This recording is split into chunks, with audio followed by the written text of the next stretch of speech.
Kung dili ta makasimba sa adlawng Domingo, makasala ba ta o mortal bread? Depende, Sister Inday, no? Diya sa dalagit mga kaigsunan. Depende. Kay na mag-iintay dili makasimba panahon sa Domingo.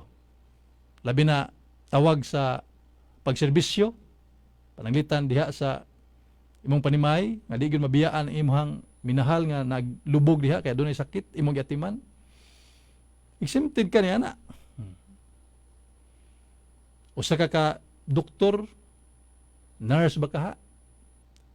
Wagi kay lugar ka simba kay naagatiman ka sa mga masakiton diha sa ospital. Di ka paninglan sa Ginoo niya na. Ang simbahan nato nagsulti niya na nga exempted ka. Ug unsay gitugot sa simbahan dinhi sa yuta, sa langit itugot kini. Di nga simbahan exempted ka. Pero sayod ka sa matuoran nga ang Domingo kinahanglan ato igahay ngadto sa Ginoo. Simba gyud ta. Nahibaw ka niya na unya aduna gyud kay panahon, wa gyud kay kuan rason nga dili ka makasimba.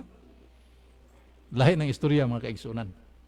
Mortal sin Sister Inday, no? Diya sa dalagit mga kaigsunan. Nganong mortal sin tungod kay kining maong sugo iya gyud number 1 gyud diya sa 10 commandments mga kaigsunan. Love God above all, with all your hearts, with all your mind, with all your soul, with all your strength. Usara ka adlaw ang ipangayo sa Ginoo sa usa ka semana mga kaigsunan. Nya sa usa ka adlaw di pa ginausa tibuok adlaw atong ihatag mga kaigsunan. Usara gyud ka oras. Di pa gyud ta maka hatag niya na. Mo nang perting mortala kayo Sister Inday, no?